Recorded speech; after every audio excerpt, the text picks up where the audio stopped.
Hello, welcome back to my another blog. आज हम लोग आके पहुंच गए हैं फैमिली के साथ बिहार की गया में और सीताकुंड देखने। बिहार के गया शहर में विष्णुपद मंदिर के ठीक विपरीत दिशा में स्थित सीताकुंड एक अत्यंत ही प्राचीन धरोहर है। तो आइए आज हम लोग इस प्राचीन धरोहर की कुछ जानकारी इकट्ठा करते हैं। माँ सीता ने गया के सीताकुंड में राजा दशरथ को पिंडदान दिया था। यह गया के सबसे महत्वपूर्ण पवित्र स्थलों में एक है और भारत के बिहार राज्य में फल्गु नदी के पूर्वी तट पर स्थित है। सीता माता के अलावा भगवान राम और लक्ष्मण जी ने भी यहाँ अपने चरण कमल रखे थे।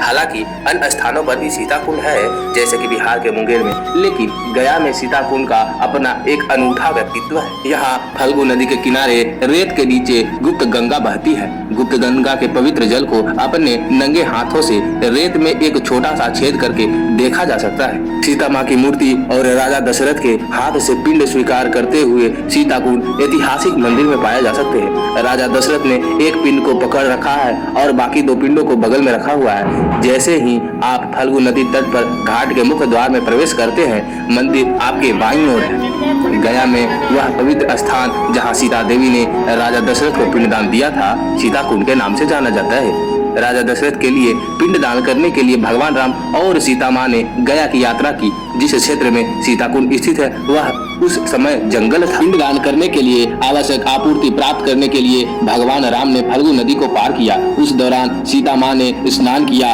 प्रार्थना की और पानी का उपयोग करके भगवान शिव और पार्वती देवी की पूजा करने के लिए 3 रेत के गोले बनाए। जैसे जैसे समय बीतता गया, सूर्य डूबने के करीब था। महाराजा दशरथ को इस बात की चिंता होने लगी कि क्या उन्हें आवंटित समय में पिंड दिया जा सकेगा। आकाश से राजा दशरथ ने अचानक सीता देवी से पिंड दान करने का अनुरोध किया। जब सीता माँ ने यह सुना तो उन्होंने पूछा कि वह अपने पति के बिना पिंडदान कैसे कर सकती है। राजा दशरथ के अनुसार अब महिलाएं भी पुरुषों की तरह ही पिंडदान कर सकती है, परंतु रेत के गोले के अलावा माँ सीता के पास महाराजा दशरथ को देने के लिए कुछ भी नहीं था। तभी महाराजा दशरथ ने सीता माँ को निर्देश दिया कि वे उन्हें रेत का गोला ही पिंड के रूप में प्रस्तुत करे। यह सुनते ही सीता माँ ने राजा दशरथ को पिंड अर्पित किया।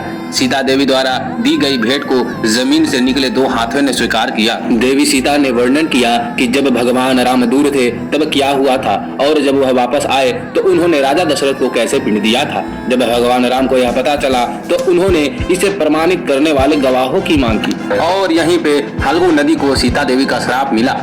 हुआ यूं कि गाय, बरगद का पेड़, फल्गु नदी, तुलसी का पौधा और एक ब्राह्मण जो उस समय मौजूद थे, उन सभी को सीता माँ ने हिसाब के लिए बुलाया था। बरगद के पेड़ को छोड़कर बाकी सभी ने अपने निजी लाभ के लिए झूठ बोला। सीता माँ इससे क्रोधित हो गई और बरगद के पेड़ को छोड़कर हर गवाह को श्राप दे दिया। गाय को श्राप दिया गया था कि उसकी पूजा चेहरे की बजाय केवल पीठ से ही की जाएगी। तुलसी के पौधे को श्राप दिया गया था कि वह झाड़ियों में सबसे अच्छा होगा और हर जगह उसकी पूजा की जाएगी, लेकिन वह बहुत जल्दी ही सूख जाएगी। और माँ सीता ने कहा था कि गया के ब्राह्मण कभी प्रसन्न नहीं होंगे। जब सीता देवी ने उन्हें श्राप दिया तो इन चारों पात्रों को अपनी गलती का एहसास हुआ। सीता माँ से क्षमा मांगने के बाद उन सभी ने राजा दशरथ को अपना पिंडदान करते हुए देखा। यह स्थान सीताकुंड के नाम से जाना जाने लगा क्योंकि भगवान राम को उनकी पत्नी सीता देवी ने अपने पिता राजा दशरथ को पिंडदान के बारे में बताने के लिए राजी किया था।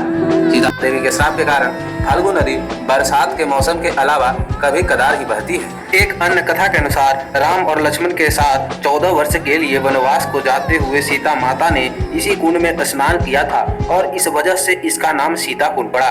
सीताकुंड की एंट्री और एग्जिट गेट, इसके साथ हमारा गया घूमना खत्म। Thanks for watching my video. Like share subscribe for more video.